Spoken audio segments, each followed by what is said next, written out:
ya pedimos casi como si fuera rutinario, ¿ya?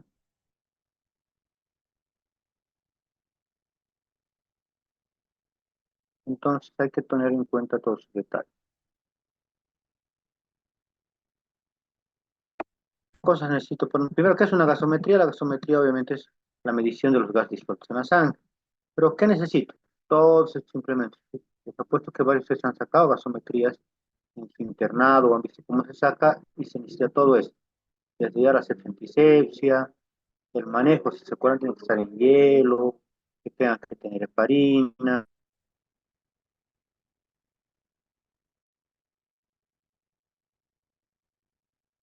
¿ya? Entonces, necesitamos todo eso para sacar la gasometría. ¿Y de dónde sacamos? La mayoría han de beber eso. Yo no hago eso porque es, digamos, eh, es algo, digamos, para algo no programado, pero algo para una urgencia, podríamos decir, ¿no? Pero una emergencia amerita ser rápido. Si ustedes han de ver que, aunque seas el más capo sacando de la radial, tarda dos, tres piquetes y deciden en cuenta. Braquial a veces les es más fácil, pero es doloroso. Entonces yo prefiero hacerle femoral. Me dijo, eso la puedo someter. Está acá, ¿no? Del que está pidiendo la gasometría. Entonces el PIO2 es la temperatura actual. Resultados. Nos va a lanzar este tipo de resultados, ¿no? Y de acuerdo a esto nosotros diremos qué vamos a hacer o qué queremos hacer. Bueno, pero lo primero, si se dan cuenta todos ustedes, es bien importante que ustedes vean lo siguiente.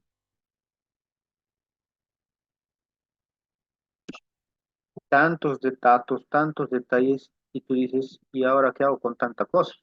Parecía fácil, yo creía, digamos, como la hemoglobina me sale 8, está abajo y actúo.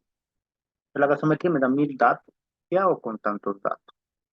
Y ahí es donde nos ponemos a pensar y decimos, ¿habrá algunos pasos que debo de seguir yo para poder hacer algo? Y sí, sí los hay, sí existen. Ahora, tratar de ir viendo paso a paso para ver qué me continúa por hacer. En ese qué me continúa por hacer, entonces diremos, lo que nos han enseñado en el pregrado es esto, es acidosis y alcalosis respiratoria cuando las flechas van en sentidos opuestos, ¿sí? Pero cuando todas las flechas van en el mismo sentido es metabólico. Eso es lo único que nos han enseñado. Pero ahora yo les voy a enseñar a leer paso a paso. Vamos acá. Estos recuerdan que ya les había mencionado cuando estábamos en el módulo uno, ¿no? Les dije claramente de que el pH normal es 7,4, pero la normalidad que dicen los norteamericanos es de 7,35 a 7,45. Siendo así que acidosis, determinación en osis, es de 7,35 a 7,39 y la alcalosis es de 7,41 a 7,45, ¿de acuerdo? Pero les dije también que eso es compensado o normalidad. Entonces, acidemia y alcalemia, acabados en anemia, acidemia será por debajo de 7,35 y alcalemia por encima de 7,45. Y diremos que eso es descompensado. Ya está sabiendo eso, vamos a irnos paso. El primer paso que vamos a seguir para poder leer, y eso es lo que aprendanlo porque esto va a entrar en su caso que van a hacer hoy día, hasta este viernes, y también en su examen de esta semana, ¿no? Examen final. El paso uno, por obviedad, siempre será el ver el pH, ¿no? Y saber qué es ácido álcali y de igual manera, además de saber si es ácido o álcali, el saber si acaba en osis o acaba en hemia. Eso es bien trascendental. De igual manera, vamos a saltarnos la teoría, nos vamos a ir al paso 2. El paso 2, ya sabiendo el pH, ahora quiero hacer lo que se memoricen, hacer quebrar y ver justamente el bicarbonato y el PCO2. El bicarbonato va en la parte numerador, el PCO2 va en la parte del denominador. Y más o menos, para que me entiendan, hay que darle, ¿cómo se dice? Un valor.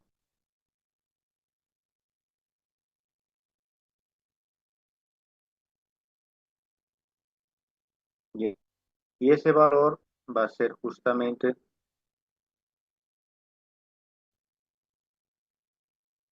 el siguiente, 20 para el bicarbonato. Si bien ustedes van a encontrar en muchos libros, dice 35, el PCO2, 22, 24, el bicarbonato, pero eso es a nivel del mar. Aquí estamos hablando a nivel de Cochabamba, que sería más o menos los 2.400 metros sobre el nivel del mar.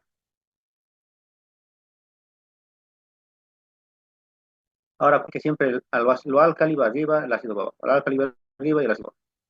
Pero cuando es lo que son dos direcciones, o se separan. Y en cambio el PCO2 son dos direcciones que se unen en el centro. ¿Qué significará? Que si yo tengo un bicarbonato alto, estoy con alcalosis o alcalía metabólica, y la lógica cualquiera diría, pero y el PCO2 tendría que ser bajo para que sea una alcalosis siempre y sea entre metabólica y respiratoria. Pero puede pasar lo siguiente, puede salir aquí acidosis o acidemia metabólica y aquí abajo alcalosis respiratoria. Y uno dice, ¿por qué? ¿Por qué ni siquiera coinciden en ser álcalis y ácidos? Y la respuesta será porque el paciente está compensando. Y como el paciente se está compensando, en ese momento no podemos hacer otra cosa que darle más valor a lo clínico. Les doy un ejemplo. Si estos pacientes que los estamos hablando en algún momento, ustedes encuentran ácido y álcali, entonces la clínica manda. Primero, si es en arriba ácido o es álcali y abajo es lo contrario, es ácido álcali, primero el pH. Veamos el pH con el cual hemos venido en el paso 1. Es 7.3. Es obvio que es ácido y ya sabemos el resultado.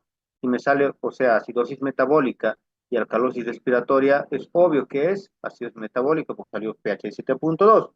Versus que me haya salido 7.5, es obvio que me iría a este otro. ¿No ve? Primer punto. Segundo punto, si me sale acidosis metabólica y acidosis respiratoria, ya por lo menos podemos decir que sí coincide que es ácido, pero dentro de ese marco que sea ácido, también hay que tomar en cuenta lo siguiente, la clínica manda. ¿Qué significa que la clínica manda?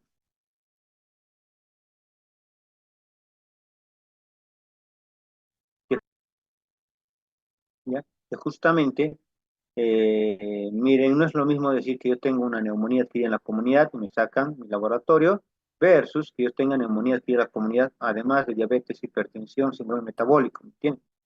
Por obviedad, que tiene diabetes, hipertensión, se está complicando por eso, por lo cual será algo metabólico. Ver, si yo fuera solo NAC, sería respiratorio, o sea, ahí manda la clínica. Pues primero vemos el pH, pero me han entendido, no crean siempre que por obra y gracia del Espíritu Santo va a salir justo ácido y ácido en los dos lados. La más de las veces va a salir a dos cosas diferentes, un ácido y un álcali o un álcali y un ácido. ¿Por qué te sale así? Ya les he explicado. ¿Ya? Te va a salir así por lo siguiente, porque se está compensando tu paciente. Y eso pasa a las más de las veces. Obviamente, cuando ya está muy crítico, el paciente hasta va a fallecer, es obvio que va a salir, pues, ya no de esa manera mixta, que si te hacía ácido, ácido, o álcali, álcali. Y no es para que te alegres, sino más bien asustarte porque ya no se puede compensar ese paciente. Van a estar de nosotros. Y si no actuamos rápido, chao paciente. Ese es el paso 2. Vamos al paso 3. El paso 3 es el famoso, o la famosa brecha aniónica. ¿Qué es la brecha aniónica? Como su nombre lo dice, hace referencia a lo siguiente, de que restes de los positivos los negativos, ¿ya? ¿Qué sería de lo positivo lo negativo? De que del sodio les reste los negativos, que tendrías que sumar los más importantes, que serían el cloro y el bicarbonato, ¿ya? Entonces, esto sacas de los laboratorios, ese resultado. Si te sale de 4 a 10, ¿a qué? De 4 a 10 es lo normal, ¿ya? De 4 a 10, valores normales. Pero si te sale más de 10, nos da más o menos una intuición de saber o tratar de pensar qué más o menos es. Y ese qué más o menos es hace referencia justamente a lo siguiente. Si sale más de 10, vamos a acordarnos de esta abreviación, NUTPILES. Pues mayor a 10 de mi brecha aniónica, piensan ustedes qué podría ser, puede ser intoxicación por metanol, ¿ya? Puede ser uremia, alguna patología renal, puede ser cetoacidosis diabética, puede ser paraldehido, intoxicación por paraldehido, intoxicación por isoniazida por hierro, y de igual manera puede ser ácidos láctica, etilenglicol o salicilato. Entonces, eso es lo que quiero que ustedes mismos se den cuenta. Paso 3 es el famoso mood pills. El paso 4, este es para mí el más importante de todo. El paso 4 hace referencia a lo siguiente. Bicarbonato PCO2 se nos pone de esa manera, ¿ya? El paso 4 sería eso. Primero saber el pH. Si el pH es 7.4 o está entre 7.35 y 7.45, significa que está normal, ¿no? O normal. Pero si estuviera menos o estuviera más de ese valor, o sea, menos de 7.35 o más de 45, es un pH alterado, ¿ya? Entonces, vayamos primero con el pH normal.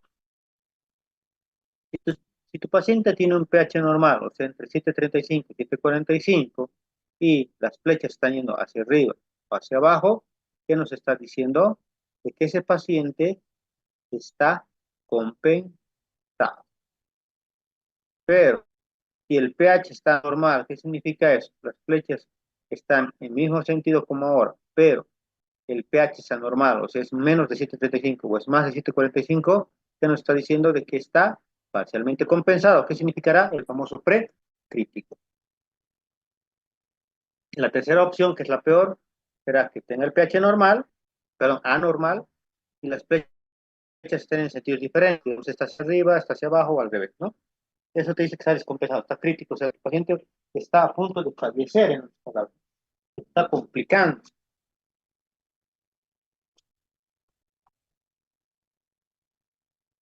Ahora vamos a ver el último paso, el paso 5. El paso 5 solo se hace, doctores, si hasta este momento sabes que es una acidosis o una acidemia metabólica.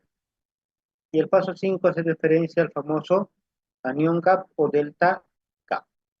Y esta es la forma. Brecha aniónica real menos brecha aniónica ideal.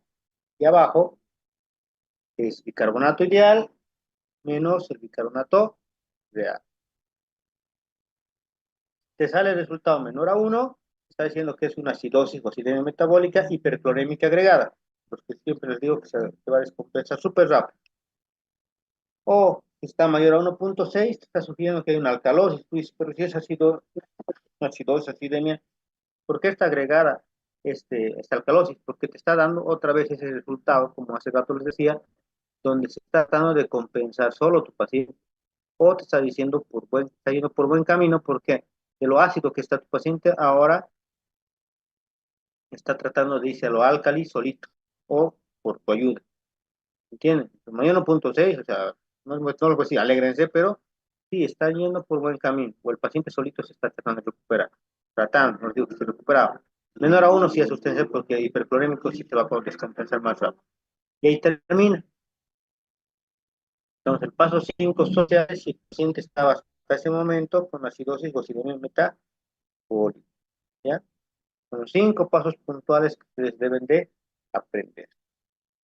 Pero los primeros 4 pasos háganlos a todos los pacientes. El paso 5 solo si tienes acidosis o acidemia metabólica, ¿ya? Y mañana les muestro un ejercicio para que ustedes mismos lo aprendan. Vamos a cambiar de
Ya.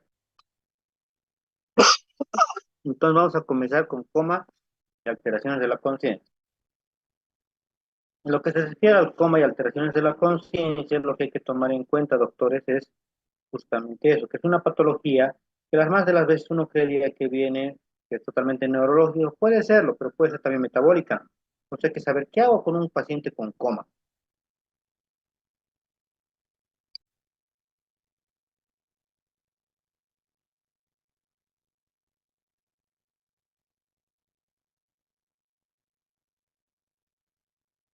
Entonces comenzamos indicando que el cerebro corresponde al 2% de la masa corporal total, utiliza el 25% de la energía corporal, consume el 20% del gasto cardíaco y necesita 55 ml de sangre por cada 100 gramos de tejido cerebral.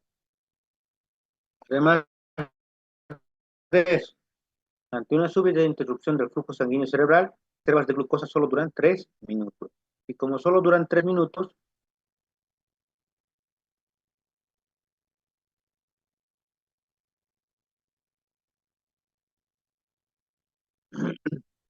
como solo dura 3 minutos, desde el minuto 4 ya empieza la lesión del tejido nervioso central. ¿No ven? Entonces, es muy importante estos datos que les estoy dando ahora.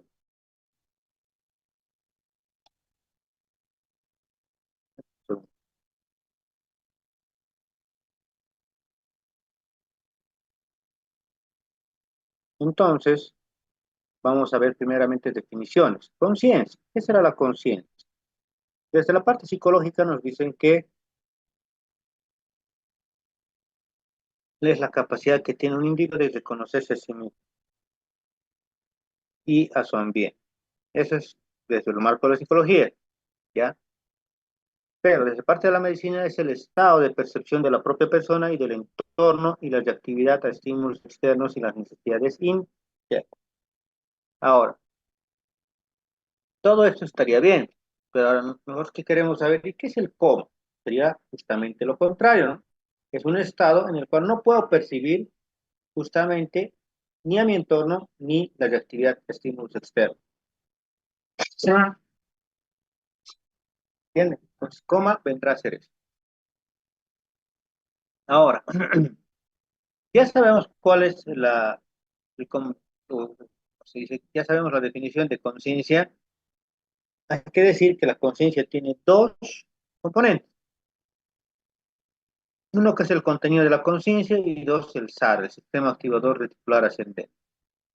El contenido de la conciencia, también llamado corteza, que son las funciones superiores, manejan el lenguaje, la memoria, orientación, atención, juicio, abstracción, praxinosis. Entonces, eso quiero que se aprenda bien. El primer componente es la corteza cerebral, o también llamado contenido de la conciencia. Y también tenemos el famoso SARA, que es el sistema activador reticular ascendente. Y este SARA, ya, hace referencia a, como dicen los neuros, a esa linterna que te prende y te apaga todo desde el tronco, para que me entiendan. Y tiene justamente eso. Es el sistema inductor del dormir y el sistema inductor de la vigilia. Entonces, ¿qué hacemos con eso? Sistema inductor del dormir y sistema inductor de la vigilia.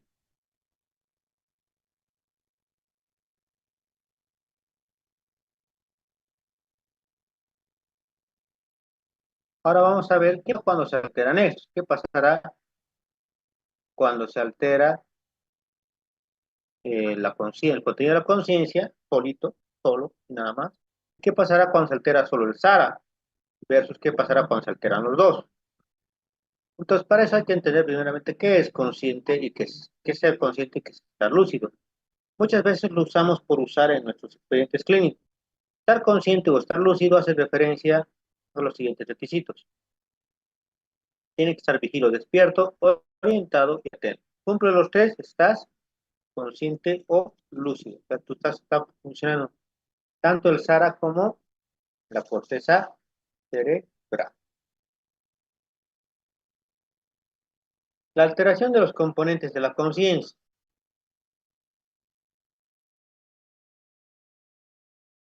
Entonces, mente, sí, ¿Qué pasa si está alterado primero el contenido de la conciencia, también llamado corteza? ¿Qué pasará?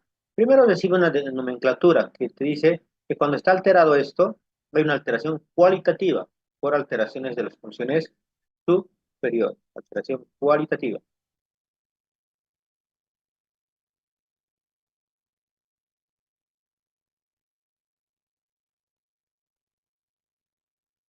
Ejemplos de alteraciones de este tipo, donde el SAR está normal y la corteza está alterada. La demencia, el estado vegetativo. Todos han debido rotar neuro en algún momento y han visto estas salas de neurocirugía, ¿no? Postequeados y demás, donde están los pacientes en estado vegetativo. ¿Qué significa? El SAR está bien, pero no hay corteza. Entonces el paciente está con los ojos abiertos porque se despierta gracias al SARA, pero no te responde, no hace nada. Es pareciera que te escucha y todo, pero no hace nada, no puede dar respuesta porque la corteza está muerta. Entonces no te puede dar respuesta a órdenes verbales y de igual manera no emite ni lenguaje. Eso en cuanto a esta alteración llamada cualitativa, alteración del contenido de la conciencia o llamada corteza. ¿Qué otra alteración tenemos? Vamos a tener lo que es la alteración de lo que viene a ser ¿qué? El SARA. Cuando todo está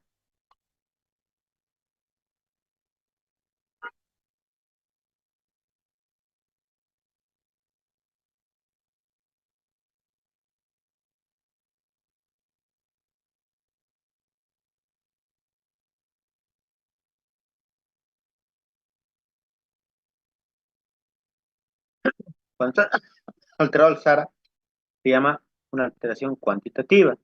Es un estado de sueño patológico, ¿ya? Donde el paciente a casi no va a abrir los ojos. Si no hay SARA, es obvio que el paciente va a estar completamente en coma. Aunque le moleste y todo, no va a abrir sus ojos porque está dormido, ¿ya? No hay SARA que lo prenda, o sea, ni siquiera responde. Puede haber corteza, pero igual no importaría. Si no hay quien lo prenda, no habría cuando esté vigil. ¿Tienen? Entonces, ese es cuando está alterado solo el SARA. ¿Y qué pasará cuando están alterados ambos? A eso se llama justamente una alteración mixta de SARA y de corteza. Y esto es lo que es la muerte cerebral. Este paciente ya no hace más nada. Ya que ya hemos visto las alteraciones, también ahora hay que ver los grados. Y en cuanto a los grados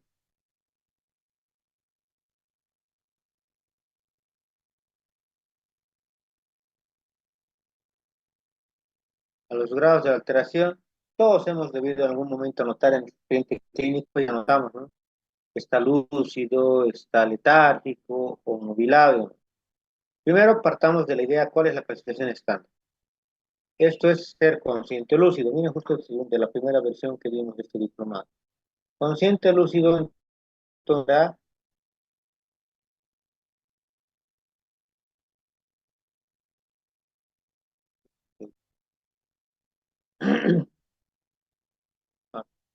consciente lúcido será que veo todo. Y en estado de confusión será que es como que me estuviera anocheciendo, no puedo ver muy bien. Confusión. Se me sigue apagando justamente todo, somnolencia. Más apagado todavía vendrá a ser consciente, confundido, somnoliento, estupor. Ya después del estupor, que casi no veo nada, coma, que es totalmente negro. No veo nada, nada. Consciente, confuso, somnoliento, estupor y coma.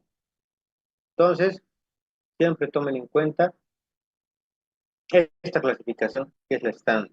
Todas las otras que usamos a veces no son para nada estandarizadas y terminamos justamente confundiendo más nosotros. Partamos entonces de las alteraciones. Pues confusión. Indica incapacidad para pensar con rapidez, claridad y coherencia visual. Se caracteriza por falta de atención y desorientación, ambiente inmediato. La anulación del sensorio, grado de distracción.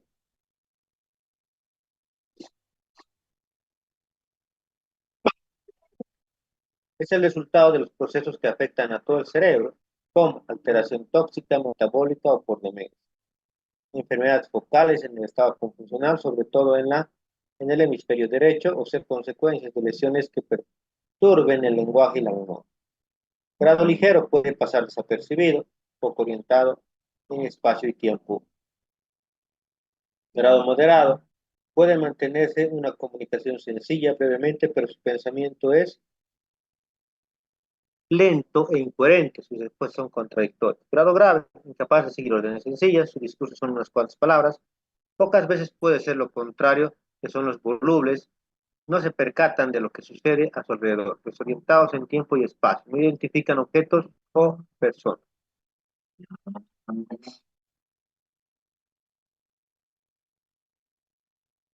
Después tenemos el siguiente, que vendría a ser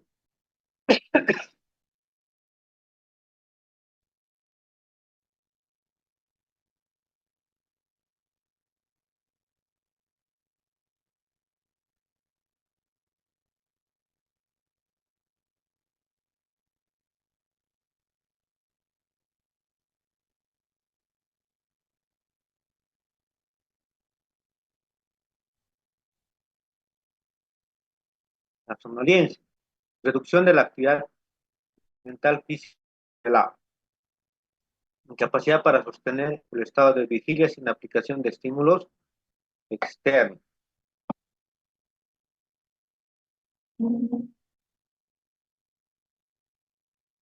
Entonces, la regla es que la desatención y la confusión leve mejoran con la excitación. Todos hemos estado somnolientos en algún momento, con sueño, por ejemplo. Hay algún estímulo fuerte que nos estimule, puede ser un ruido, que nos moleste, nos pellizque, me voy a despertar. Asimismo, todos ellos pasa que cuando estás medio dormido es como que te quieres caer, pero te agarras de la pared de algún lado, ¿no? O sea, no te vas a caer. Eso es otro dato importante en la somnolencia, ¿ya? Indistinguible del sueño ligero y el estupor es obviamente ya más agravado, ¿no? En el estupor, tendría que ser estímulos continuos y vigorosos, como que alguien me esté jaloneando, me esté pegando, golpeando, y recién voy a estar despierto. Y no funciona como en el otro, donde se suponía de que estoy para caer y me voy a agarrar de algo. Aquí me voy a caer y ya. ¿Entienden? Entonces, el estupor es como una somnolencia agravada.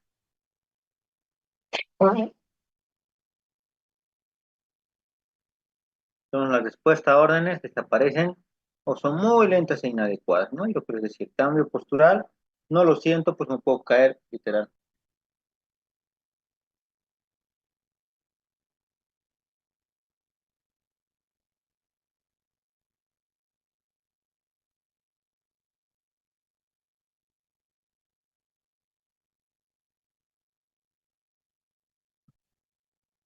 Y ahora el estado de coma. El sujeto que parece dormido, al mismo tiempo es incapaz de despertarse mediante estímulos externos. Puede ser las superficiales, que se desencadenan muchos de los reflejos ya mencionados, también los reflejos plantares están presentes. La intermedia, grados diversos de reacciones, reacciones pupilares, movimiento ocular reflejo, reflejos corneales y otros del tallo cerebral. Puede haber otono muscular, respiración lenta o rápida. Cuando es un coma profundo, no hay reacción, no hay reflejos corneales, plantares y hay disminución del tono muscular.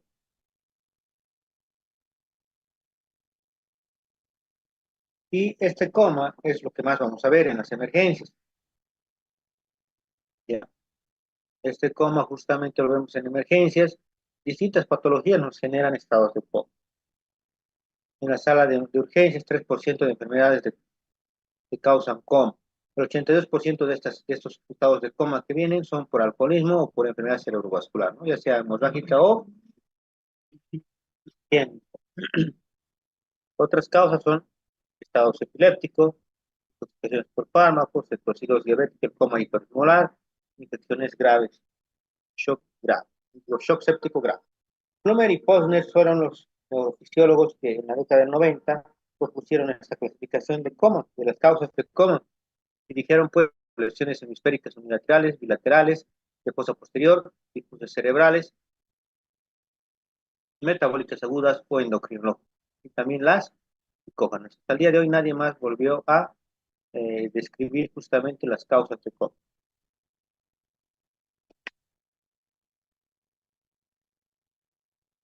Para reconocer todo esto, también tenemos lo que es, o acordarnos de las causas de coma, estas abreviaciones, acrónimos. El TIC que hace referencia a traumatismos o tumores, infecciones, disturbios psiquiátricos, shock, y el IO que hace referencia al alcoholismo, encefalopatía, epilepsia, insulina, hipoglicemia, opio y uremia. Entonces, esos datos les pueden ayudar bastante. El IO y el TIC. ¿Para qué? Para que siempre esté presente en su cabeza. ¿Por qué puede mi paciente estar en estado de coma? ¿Cuál será su causa?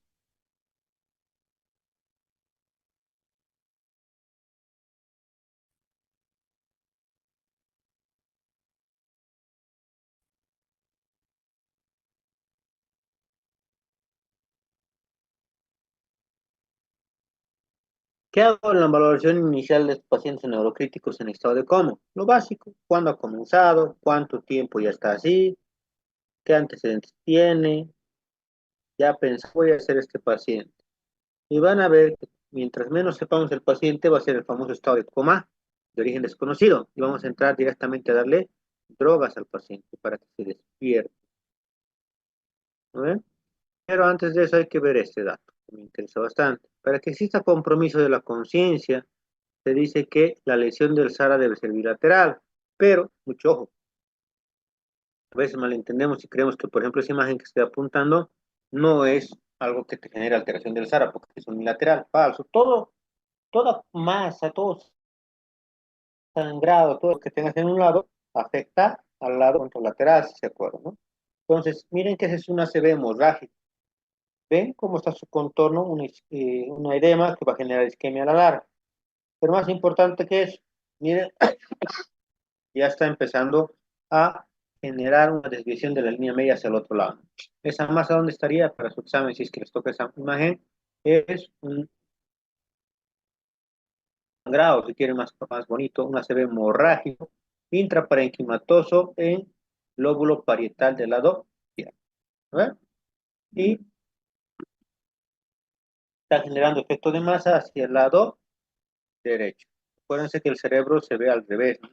Por aquí.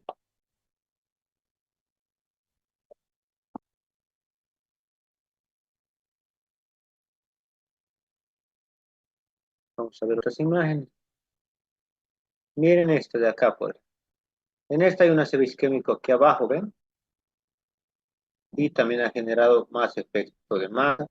Esta otra, cuando está el puntero, un ACV isquémico grande, que también ha generado un efecto de masa. Y esa última que están viendo en su esquina inferior izquierda de la pantalla es una hidrocefalia. La hidrocefalia puede ser fisiológica o patológica. En este caso, ¿cómo nos damos cuenta? Si fuera fisiológica que dan los ancianos, los surcos y fisuras y convoluciones, esas rayitas negras que se ven ahí, que estoy apuntando, esas deberían verse bien, ¿no? Como las otras imágenes ven, los surcos y demás. Si se ve bien, es que es fisiológico, porque tu cuerpo se ha dado cuenta que tu cerebro está tan chiquitito por la atrofia que ha sufrido con los años, de que trata de que con la hidrocefalia no se golpee todo el tiempo. Pero en este caso, esta es una hidrocefalia patológica.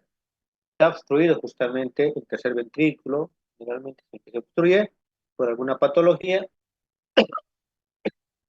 y lo que están teniendo, vean, no hay surcos, no hay cisuras casi en todo el cerebro, entonces ahí te das cuenta, ¿ya? Entonces, hidrocefalia fisiológica y patológica. Esa que están viendo ahí es una hidrocefalia patológica.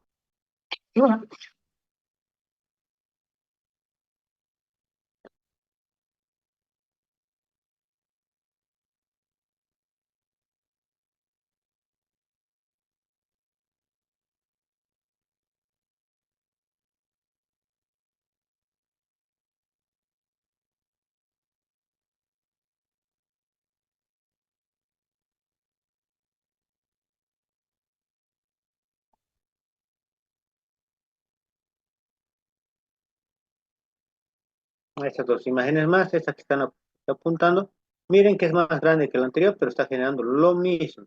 ACV hemorrágico, el cual pareciera que solo afecta a ese lado, pero afecta en realidad a los dos lados.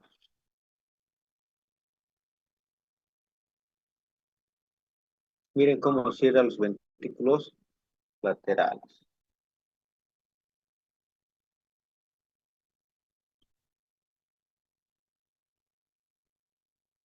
Esa es la postura que nos ayuda a ver más o menos que está lesionado.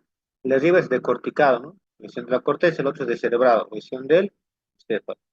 Y aquí tenemos el famoso Glasgow. Como todos se acordarán, en el Glasgow hablamos de la alteración ocular, del motora. Pero como siempre les digo, yo ya no uso mucho el Glasgow, ¿no? Porque en realidad no tiene una funcionalidad puntual como todo el mundo cree. ¿Por qué? Porque en realidad el Glasgow como tal no marca, como todos creen, para el trauma. Si tú le preguntas a cualquier estudiante de medicina, clasificación del Glasgow, tú vas a decir, test leve, test moderado, test grave, falso, no se creó para eso, están adecuados para eso. Miren que este es el Ford, salido en 2015, respuesta ocular, respuesta motora, reflejos del tronco que no tiene y respiración que no tiene el Glasgow. Y va del 0 al 4 puntos, ¿no? Entonces, este está más avalado y te sale una escala de Ford de, por ejemplo,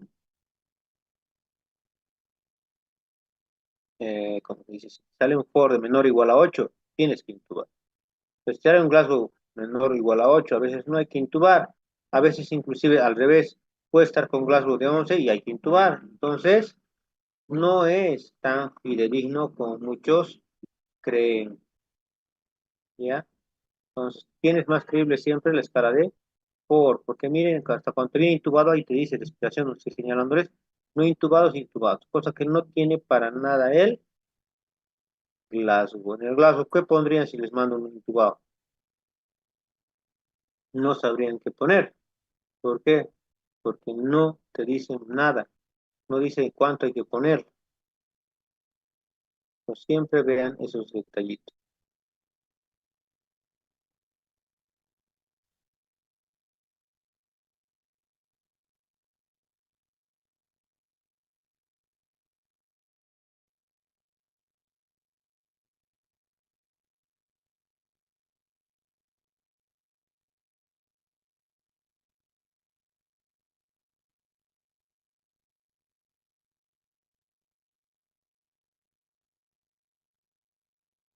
¿Ya? Entonces, lean bien, porque en su examen va a entrar y tienen que poner cuánto de Glasgow tiene, cuánto de Ford, bien, para que ustedes mismos se den cuenta. Y si ustedes están trabajando, a ver, hagan la prueba, usen la escala de Ford y van a ver que les mide de mejor manera hasta el paciente crítico. Pero uno creyera que con esto que hemos hablado, de que el versus sería Glasgow versus Ford, pero en realidad, uno que entiende bastante de esto te diría que es Glasgow versus Ford, porque fue justamente, les decía la Telesa, el que lo ha convertido, pero no se creó para eso. Miren que el Glasgow real es ese amarillo, donde miren de 14 a 15 es alteración leve, de 9 a 13 es alteración moderada y de 3 a 8 es alteración grave.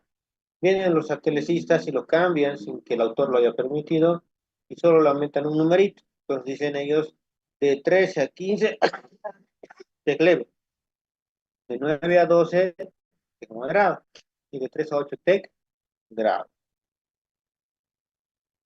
¿ya? Por eso es que no es el ideal el Glasgow para manejo de pacientes neurocríticos, porque miren que hay dos clasificaciones y siempre se equivocan cuando las usan. Nadie sabe cuál es mejor. Pero por lo que también les he mostrado de intubación y demás, se habrán dado cuenta que no te marca todo, no mire todos los parámetros.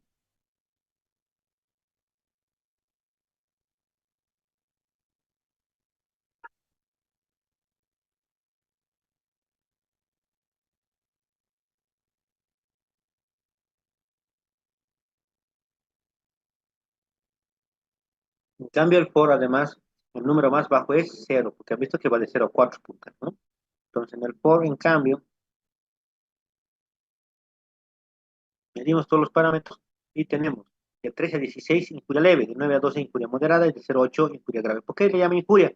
Porque se ha creado para medir tanto al clínico como al virus.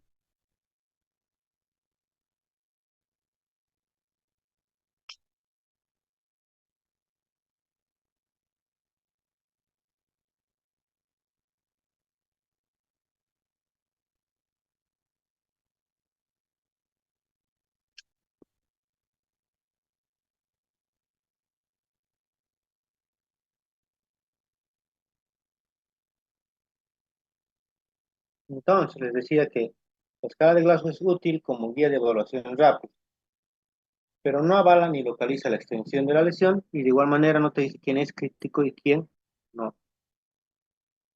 Características que sí nos pueden ayudar para saber dónde está localizada la lesión es cómo está respirando, los patrones de respiración. Y en eso entra, por ejemplo, te digo, la respiración, la respiración tipo Cheney-Stokes, por ejemplo. Miren cómo es. Llega a respirar fuerte, fuerte, y después otra vez. Hasta apnea. Eso es Cheney-Stokes. Si te pasa eso, está la lesión en el diencéfalo o en ganglios basal. La hiperventilación, lesión en el mesencéfalo, todas del mismo tamaño, ¿no? La de abajo. Y la amnéusica, que se la han debido ver todos cuando les han dicho, no, el paciente está boqueando, hay que intubar. Meto aire, hago apnea, boto el aire, hago apnea, meto aire, hago apnea, así sucesivamente. Y eso le llaman la rotuvera. Y la táxica, que es como sea justamente, y lo único que nos muestra la táxica es que es lesión del bulbo.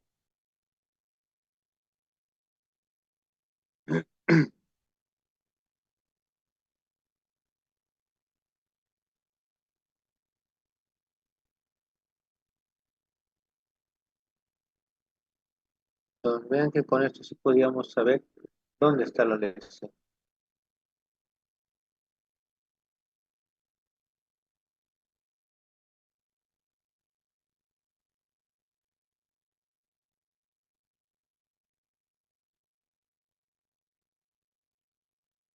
También con la parte de los ojos, si se dan cuenta. En lo que se refiere a los ojos, podríamos decir de que la mirada, cuando es un ácido isquémico o un hemorrágico, miro hacia la lesión.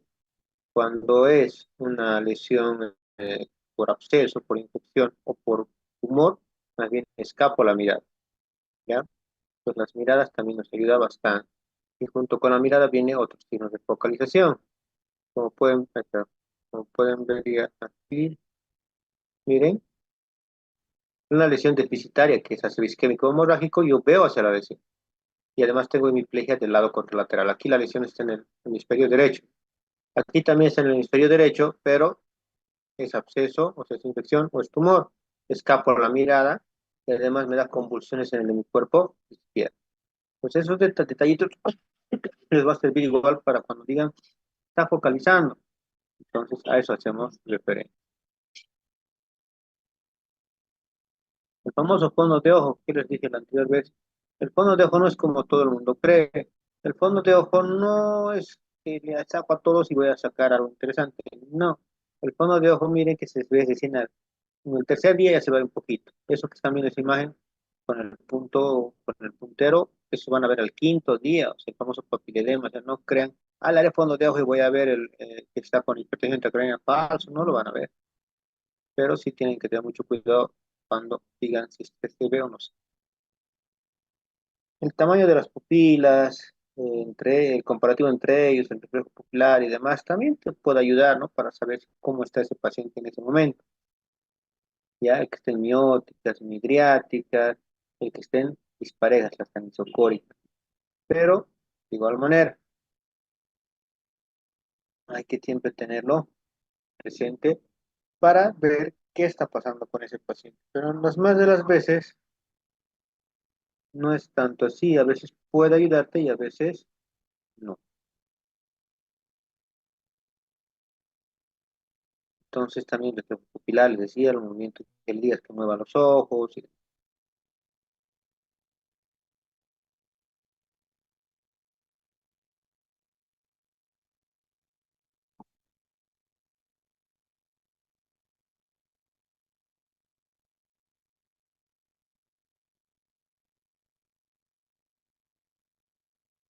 Estos niveles de coma les va a servir para su examen, tienen que darme con un diagnóstico de coma, ¿no? Entonces, ¿qué diríamos con esto? Grado uno de nivel de coma es defensa selectiva al dolor, movimiento de pupilas intacto, movimiento de los ojos por estímulo del órgano del equilibrio intacto. El grado 2 será desordenada defensa al dolor, movimiento en masa o VISCAR, que es el movimiento divergente de los ojos. Y el grado 3 es sin defensa, solo reflejos fugaces, falta de reflejo vestíbulo ocular y acción pupilar debilitada. Y el cuarto grado, que es sin reacción al dolor, sin reacción a las pupilas, falta de los demás reflejos de protección.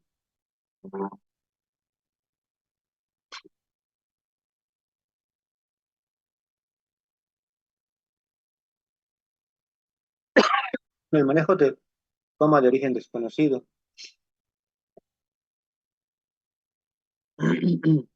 Para esto, justamente, muchos creerán de que, pero si no sé cuál es la causa, ¿qué le voy a dar? Van a ver que a nivel mundial lo que se hace es darle 5 drogas diferentes. Ahora les voy a mostrar. Y uno dirá, pero entonces es casi a la suerte. Sí, en realidad es casi a la suerte lo que se hace, pero es que hay que ser rápido, no lo puedo dejar en estado de coma todo el tiempo. ¿Entiendes? Y eso es algo que pocos lo entienden aquí en Bolivia. Aquí yo veo cuando está en estado de coma, bueno, y esperan a que haga tomografía y todo. El primero, miren, la naloxona. La naloxona se da cuando estás sospechando de que haya algo de intoxicación por opiáceos, como el tramadol, pues.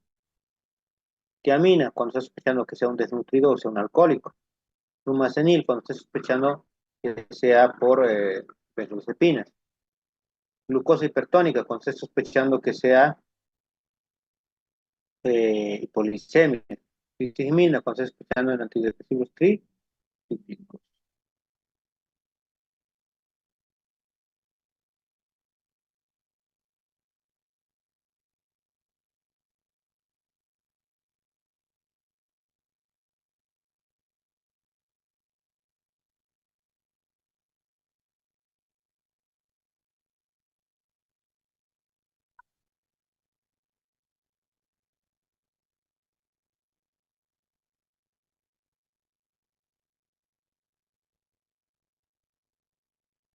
¿Ya? Entonces, ¿cómo me doy cuenta de la naloxona? Como dice, si el paciente está con alteración del estado de conciencia, está con miosis y depresión respiratoria y hay algo de antecedentes, podría decir que sí es opiáceo. La tiamina, voy a ver que el paciente está con sus dinofímanos, una nariz bien grande y roja, o voy a ver que el paciente está con sus,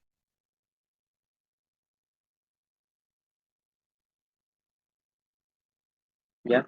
Ese paciente está con su detrás de nutrición, su cola de las cejas no se ve, la famosa malarosis, todo aquello, entonces doy tiamina. Flumacenil, cuando veo que está con mosquitos de teatro, es lo mismo lo que hizo histamina. Y la glucosa, sáquenle una glicemia capilar. Aunque no crean eso, se hace en todo el mundo, menos en Bolivia. ¿Qué hacemos aquí? Apenas, y en el mejor de los casos, tengo hipertrofia, ¿no? Entonces, por lo menos yo hago eso. Le doy Mari, que es el complejo B más vitamina C, y a la par le mido la glicemia. Si está hipoglicémico, le doy azúcar. Entonces, miren cuánto se da en naloxona. En bolo endovenoso se da de 0,01 a 0,03 miligramos kilogramo peso. Antagonista competitivo de opiáceos. La temina se da 100 miligramos, que sea, puede ser intramuscular o endovenoso. ¿Ya? El flumacenil se da dosis inicial de 0,3 miligramos en bolo endovenoso cada 30 minutos, con infusión 0,2 gramos hora. Antagonista competitivo de los receptores de los benzodiazepinas. La glucosa hipertónica, generalmente damos dos ampollas de hipertroza al 33%, y si no tenemos hipertroza, le pueden poner en paralelo un suero de dextrosa al 10 o al 20 o al 50% para 24 horas. Y la fisostigmina que se da una ampolla cada 30 a 60 minutos en adultos. Entonces, eso es lo que es el protocolo actual de coma de origen desconocido. Les voy a mostrar justamente protocolos.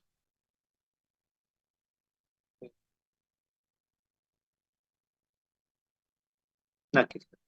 Este es el protocolo español. Como podrán ver, usted tiene coma y tú le vas haciendo la BCDE, haces el examen neurológico, determinas justamente si es coma de origen desconocido y le das tiamina, como dice ahí, azúcar, flumacenil y naloxona. Si despierta, espera eso. Si no despierta, ¿ya? Pues vean qué es lo que se hace. Este no me gusta mucho por más que es español. El algoritmo mexicano es más bonito, miren. En el mexicano sí o sí dice valoración de la parte hemodinámica. Y eso es lo que quiero que se acostumbre. No importa el diagnóstico que tenga su paciente, siempre vayan en función a atacar primero a lo crítico que está. Estabilícenlo y luego van a ver por qué está. Este va a ser su caso clínico número 2, ¿ya? Como pueden verlo ahí, entonces, es una paciente femenina, 16 años, sufría de vía tunar y por un cuadro subagudo de alteración de la conciencia. La misma presentó las últimas 2 semanas alteraciones cognitivas de la memoria a corto y mediano plazo. El cuadro se exacerbó los últimos 2 días con convulsiones tónico-clónicas, a lo que se le sumó un cuadro de coma desde la hace más o menos 8 horas. Antecedentes, ninguno de relevancia, y a los 12 años. El examen físico inicial destaca un Glasgow de 3 en 15, pupilas irisocóricas levemente activas, presión arterial 110/70, cardíaco 80, respiratoria 13, estatura 92, sin oxígeno y 98 con punta en salsa 2 litros. Laboratorio de hemoglobina de 12, glóbulos blancos 4000, 80 segmentados, 15 linfocitos, 5 eosinófilos, plaquetas 150.000, TP 12 segundos, glicemia 78, creatinina 1.1. Presión parcial de oxígeno 74, de CO2 33, bicarbonato 11, pH 715, sodio 129, potasio de 2,9 y cloro de 88. ¿Cuál es su impresión diagnóstica inicial y cuál es la del ataque? Vamos a hacer lo siguiente. Ahí sáquenle si quieren un screenshot, ¿ya? Y van a hacer lo siguiente. Diagnósticos clínicos, diagnósticos laboratoriales y diagnósticos gasométricos, y bueno, y tomográficos. 4 diagnósticos o 4 grupos de diagnóstico. Puede haber más de un diagnóstico en cada grupo. Otra vez, diagnósticos clínicos, diagnósticos laboratoriales, diagnósticos gasométricos, diagnósticos tomográficos. Y el quinto va a ser para ustedes el manejo por minuto de este paciente durante los primeros 5 minutos. El minuto 0 al minuto 5 se serían 6 por 4, 24 indicaciones. Ya saquen un screenshot y esta es su tarea hasta el día viernes. ¿Ya? Y con eso hemos terminado. Si alguien tiene alguna duda, pregunta, mañana me hacen recuerdo. Lo primero que vamos a hacer al iniciar la clase, les voy a enseñar con otro ejemplo cómo se realiza el ejercicio de la gasometría, porque tienen que ser, ¿ya? Hacemos eso y luego vemos TEC y trauma medular y con eso ya estamos listos para nuestro examen.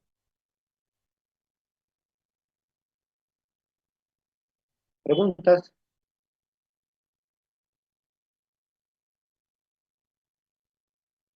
Bueno, no hay preguntas, doctores. Nos vemos mañana a 2 de la tarde.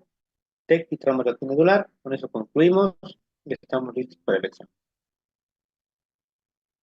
Dale, Doc, ¿qué pregunta tengo? Buenas tardes, Doc. Disculpe, le quería preguntar sobre el signo de los ojos de muñeca, si son orientativos para el coma. Ya, el signo de los ojos de muñeca, literalmente, ¿qué era? Si te acuerdan, es tan solo que lo echo al paciente o a la paciente, yo me paro por detrás, como cuando estábamos en vía aérea, ¿no? Y literalmente lo único que tú haces es moverle la cabeza hacia los lados, y si fuera ojos de muñeca, se queda fijamente mirando hacia arriba. Cuando dice, ahorita yo a ustedes les muevo, es por lógica que si yo te muevo tu cabeza a la izquierda, se ve todo, los globos oculares igual son a la izquierda, ¿no? ¿Por qué? Porque está sano. El ojo de muñeca se queda como paralizado mirando siempre al centro. Se decía hasta hace varios años que los signos del ojo de muñeca, los signos de cuando tú le instilas agua fría por el oído y que se escapen del frío, perdón, que se atraigan hacia el frío. O sea, si yo le echo, te ha hecho agua fría por el oído izquierdo, tú vas a mirar hacia la izquierda. Pero si es agua caliente o tibia, vas a escapar tu mirada.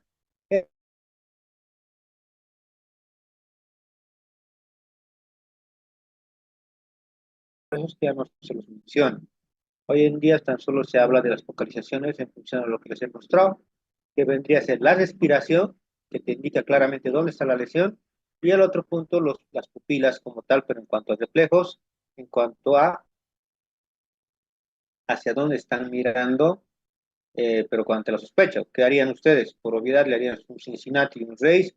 Ah, sospechas de que está con ACV, y a eso le asumas, ¿qué cosa? Lo que hemos dicho ahorita. Ya estás sospechando que tiene una ACV, entonces tú ves hacia dónde está desviada la mira, hacia la izquierda, entonces, como es una lesión deficitaria, puede ser isquémico, puede ser hemorrágico, pero está mirando hacia su lesión, o sea, tú dices hasta en tu diagnóstico clínico que aparenta tener una lesión deficitaria hacia el lado del hemisferio izquierdo, ¿ya? Eh, en cambio, si tú estás con un paciente que tiene antecedentes de haberse sufrido un TEC, con fractura fractura ósea que ha entrado justamente aire y todo el show, obviamente está haciendo más hacia la meningitis, hacia una infección, un absceso. Ahora, si es un paciente con VIH, con alteración de la conciencia, es obvio que hay algo ahí adentro y es las más de las veces infección. O le sacas un ataque simple, pero ves una masa, entonces es un tumor. Entonces ahí ya sabes que por qué está desviada su mirada hacia ese lado. Pues esos signos que se ha dado hoy día son los que hoy en día se usan. Nosotros podríamos tener todo un día de signos, pero la más de las veces no sirven o no nos ayudan en casi nada, ¿no? No nos dicen mucho. Es por eso que no les he enseñado los otros signos, que verdaderamente es más, ¿cómo se podría decir? Es más de darles mucha teoría y que yo quiero que usen más bien lo más práctico para su vida. ¿Ya? ¿Alguna duda más, doctores? Gracias, Doc. Una más, Bien. por favor. Mm. Eh, ¿Qué es lo que usted priorizaría si su paciente ya tiene, ¿verdad? Un puntaje 2 o No 3 te después? escucho, Rival, habla más fuerte. Ah, sí, perdón. ¿Qué es lo que priorizaría, Doc, si su paciente está, ¿verdad? Con 2 3 de respuesta motora, ¿verdad? De Glasgow, o sea, de cerebración, de corticación. No te entendí. ¿Cuánto de Glasgow tendría? Ah, sí, digamos, no es un paciente con TED grave menos de 8, pero el dato clínico ahí, ¿verdad? Para indicar la lesión es que está decorticado, descerebrado. ¿Tendríamos que hacer algo en específico en el manejo? Ah, ya te entiendo. Bueno, desde ya, primero que yo no uso Glasgow. Vale, o sea, yo uso Full. Pero ya, si quieres usar Glasgow menor a 8. Supuestamente, como tú dijiste, está decorticando. Más que el Glasgow, me fijaría en la decorticación. Claramente la decorticación es una flexión anormal, ¿no? Está flexionando sus extremidades superiores hacia su pecho, porque la descerebración es más bien extensión anormal. ¿Qué te está diciendo en pocas palabras? Que hay un gran daño neurológico. Lo que sí o sí vas a encontrar, sí o sí va a ser o un ACV hemorrágico o un isquémico muy grande. Si es traumas, obviamente que va a ser hemorrágico, puede ser un hemorragia subaracnoidea, un epidural, un subdural, ¿no? Grande, por está decorticando. ¿Qué es lo que haría? Para preparárselo para el neuro, porque tienen que operarlo, ¿no? Si es joven, 15, 16 años. Solución hipertónica, es lo que yo le haría. Solución hipertónica, le pondría una vía central, obviamente lo intubaría para la mejor oxigenación, solución hipertónica le estaría dando cada 4 horas, a eso le pondría una vía central, le pongo Nora a dosis bajas, a 0,01 gamas, y como ya está con Nora, entonces me animaría a darle manitol, 300 de carga, y si es joven, 100 cada 8, 100 cada 6, y si es anciano, le daría 150 de carga y 50 cada 8 cada 6. Entonces a la par le daría solución hipertónica y manitol, pero el manitol solo cuando yo esté seguro que está con vía central y furosemida. Mira que ayer fue operado un paciente justo que le han golpeado y todo aquello, tenía trauma esplénico y tenía edema cerebral. Y en el tercer nivel no lo han aceptado, lo han botado, en el tercer nivel, segundo nivel no tiene nada. Llega el paciente y estaba con pupilas isocóricas, pero mióticas, casi activas. Y no le daba nada, chao paciente. Entonces apenas yo he detectado eso que he hecho, solución hipertónica, y le tomaba la presión, no estaba tan baja, entonces hasta que le pongan la vía central, todo, pues ya le inició justamente la carga de monitor. Súper rápido le puse la vía central, su clave derecha, y a eso ya le aumenté en hora dosis bajas y lo termino operando en la tarde. Le hice la parte abdominal, de la parte neurológica, no necesité que lo opere el neuro ni nada, porque era un edema cerebral, entonces yo lo manejé de esa manera. En el que tú me dices es similar, hay gran presión intracerebral, intracraneal, entonces tienes que bajar la presión con hipertónica y manitol, pero el manitol solo cuando veas que tiene buena presión, y si vas a estar dudando todo el tiempo, preferible es pasarle una vía central y por la vía central ponle Nora, a dosis bajas y cuando te esté hipotensando le aumentas la nora. Y con eso te auguro que el paciente vivirá. Obviamente ya solamente se lo vas a intubar, ¿no? Para darle más oxigenación al cerebro. ¿Eso? ¿Alguna duda Gracias, más? doctor. Doc, una consulta pequeña. Ujú. Dale, dale. Muy bien. En relación, Doc, ya que mencionó la escala de Glasgow y de Ford, la que ustedes utilizan más es la Ford, tenía la duda justo en ese momento, se me vino a la cabeza. En el momento que estamos frente a un paciente que está en esa situación crítica de coma, nivel de conciencia, como usted mencionó, ya está estuporoso, si utilizamos tanto el Glasgow como el Ford, eh, como usted nos comentó también, el FOR es mucho más específico, todavía mucho más, nos va a dar muchas mayores posibilidades para poder utilizarlo en un paciente. Al iniciar, si utilizamos ambos, en la parte legal sobre todo, si utilizamos ambos, pero el FOR es el que nos da mucha mayor información, mucha mayor profundidad a la hora de valorarlo, y decidimos dejar de lado el Glasgow, pero ya lo hemos registrado en la historia clínica, ¿eso afectaría legalmente, Doc? Es decir, iniciar con ambos desde un principio. Se debería terminar con Glasgow y con Ford para la valoración, o puede dejarse uno de lado si es que no nos da o no nos ayuda con la valoración. Es que lo que yo quiero que te des cuenta es lo siguiente. Legalmente hablando, si tú me preguntas, yo mismo cuando yo estaba de director del Vietnam y me llamaron a una reunión en los sedes, yo mismo les dije que estaba mal su hojita. La gente no lo han validado. Ellos querían poner un instrumento, ya casi obligando a todo Cochabamba, por ejemplo, a que usemos una hojita absurda en la que decía lo que tú dices, el glass. Solo el glass, yo les dije, ¿para qué? Ya ni se usa en todo el mundo, solo aquí. Entonces ellos querían poner, si era glass menor a 8 y tú no le hacías caso, no lo intubabas y lo requerías así, cárcel para ti. Más bien que no salió nunca. Yo les decía, yo he tenido pacientes con glasos que también, obvio que quien más te va a dar luces es alguien que ha visto a sus pacientes, ¿no? Tampoco te lo va a decir alguien que solo ha leído un Ujú. libro. En el libro puede, como se dice vulgarmente, los papeles, las hojas aguantan todo, pero otra cosa es ya como tú lo manejas. Entonces, como te vuelvo a repetir, el Glasgow puedes tener, yo he tenido pacientes con Glasgow de 11 de 12 y he tenido que intubarlos, pues si fuera legal, yo debería haber entrado a la cárcel. ¿Por qué? Porque justamente ese paciente está vivo al día de hoy, pero lo intubaba antes. Yo me acuerdo todavía cuando estaba en el Vietnam de residente, mi primera especialidad que hice cirugía allá, y los terapistas siempre chocaban conmigo porque me decían, ¿por qué lo has intubado si estaba con Glasgow de 9? Lo más ridículo que he escuchado en la vida. ¿Por qué? Porque si esperas a que tenga Glasgow de 8, literal, tú te puedes compensar y morir. Además es cerebro, ¿han visto cuánto tiempo nos aguarda el cerebro? Entonces por eso yo lo intubaba antes. Y eso es lo que hace el foro. El foro es tan específico, tan sensible, si quieres, sensible y específico, que te dice justamente cuando un paciente pues, te va a ir mal. Y de esa manera entonces tú te vas fijando y vas dando cuenta de que ese paciente debería de ser intubado. Una primera cosa. Ahora, tú puedes mantener el actuar del glaso, porque no te olvides que en las NACs, que es lo que nos basamos en Bolivia, en las NACs, en estos manuales que hay en toda la parte del sistema público, y si quieres en las del INASES, que INASES digo del ASUS, que es hoy en día el llamado ASUS, que es de la Seguridad Social, a ver, buscarlo en internet, bájatelo y vas a ver que ahí dice Glasgow, Glasgow, Glasgow. El no sacar el Glasgow, y te vas a meter en listo, van a decir, ¿cómo has evaluado?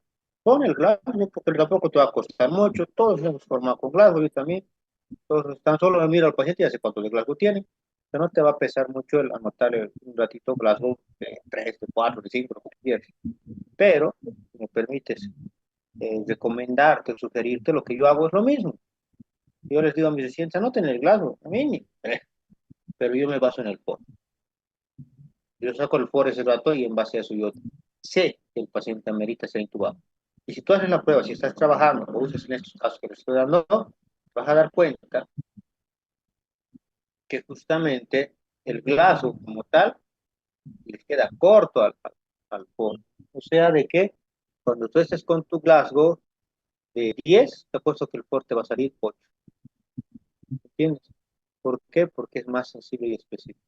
Y esto yo lo he demostrado hasta en artículos que he publicado de aquí con pacientes bolivianos, comparando lo que hacían los chinos, los australianos, que son los que han elaborado el escala de FOR.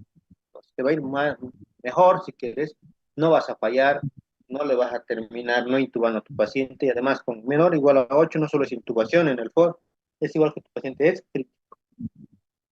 Pero bajo tu lógica de ser legal, no te cuesta nada anotar el Glasgow, tampoco te van a reñir si tú con un Glasgow de 10 lo has intubado, porque tú tienes que tener sustento. Si quieres saberlo, si te interesa un poquito la parte legal, porque he estudiado derecho y todo, la parte legal está en esto. Si un abogado, el fiscal o el juez te dice, ¿y por qué no ha hecho esto? ¿Por qué ha hecho de más, supuestamente? ¿Por qué lo has intubado? Pues se denominas lex artis medicae. ¿Qué significa? La ley del arte médico. ¿Qué significa? Que nuestras normas bolivianas dicen de que si no hay un buen protocolo de alguna patología, tú puedes usar un protocolo internacional. Esto del foro no es idea mía, no es que yo lo inventado ayer. Literalmente ya está dicho, ya salió, ya está en 1000 lugares el protocolo. Entonces no vas a cometer una infracción tampoco. Pero es mejor que uses lo que aquí todo el mundo usa, para que nadie te diga nada y al ladito le pones por. ¿Ya? Bueno, si no tienes más preguntas, nos vemos mañana. Ok, Doc. Doctor, una ¿Mm? consulta más, disculpe. Dale. Doctor, de acuerdo a la etapa de la etapa del coma, ¿esto nos podría orientar de alguna manera más o menos el tipo o el grado de lesión que tenemos si estaríamos con un paciente en un primer, segundo lugar, nivel, para ver qué ¿Qué etapa? se conduce a tomar? ¿Qué etapa? Si en alguna de estas etapas, o sea, si tenemos una etapa superficial, por ejemplo, esta nos podría orientar más o menos a ¿Qué qué has quedado tamaño. grado? Todo? ¿De cuál te haces? ¿De qué me quieres hablar? Por ejemplo, dame un ejemplo. Por ejemplo, si nos llega un paciente, estamos en primer nivel, ¿no? Y vemos que está en coma, pero que está en una etapa intermedia, ¿no? Esta etapa nos podría orientar a más o menos dónde o qué tipo de lesión tenemos para ver qué conducta tomar o... Perdón que te corte, lo único que te está diciendo es que estás en coma. Por eso que a ese paciente lo único que te está diciendo es dame tratamiento y tendrías que ver si no es azúcar lo que le falta, si no es tiamina, si no es naloxona, si no es pitostigmina, ¿entiendes? Pero no te está diciendo más nada.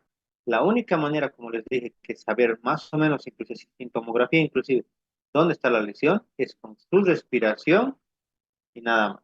La respiración es mandatorio, pero como tú me estás diciendo que ya está en coma, entonces ahí tu respiración va a ser obviamente bien superficial y nada más, no te va a decir nada. Entonces ahí sí vas a tener que necesitar tomografía. Entonces, no te, o sea, si lo que tú me estás preguntando no te va a ayudar en nada. El coma es coma, no, no da respuesta a nada, está todo superficial, entonces no puedes saber por qué está en coma. Por eso se llama coma de origen desconocido. Algo le ha pasado, se ha intoxicado, o es alcoholismo, o es desnutrición, pero algo le ha pasado que por eso ahorita está en coma. Ahora hay que sacarlo del coma. Obviamente, si estuvieras en el segundo o tercer nivel y tienes tomógrafo a la mano, yo les pongo cóctel de mar y solución hipertónica y de entrada ya tomografía. Saco la tomografía, me sale limpia, obviamente es algo metabólico, ¿no? Entonces diré, ah, no, este paciente se intoxicaba. Entonces digo a la familia, confiesen qué es lo que se ha tomado, vayan a sus cuartos, revisen y tráigame todo lo que se ha tomado. Y te traerá pues, tabletas de tramadol, algo que se ha tomado, y te traerá opiáceos, incluyen naloxona. Entonces pues, traerá benzodiazepinas, qué sé yo, midazolam, diazepam, algo que se ha tomado, alprazolam, algo que se ha tomado, entonces igual te doy tratamiento. Macenil. O se habrá tomado antidepresivos tricíclicos, le voy a dar cistimina. Pues como podrás ver, todo hace referencia justamente al coma de origen desconocido, darle tratamiento. Pero no te va a decir dónde está el daño. Para saber el daño, todavía no tendría que haber entrado en coma y la respiración te ayudaría bastante. Ya, doctor, gracias. Bueno, no hay más preguntas. Nos vemos mañana, doctores. Tengan un buen resto.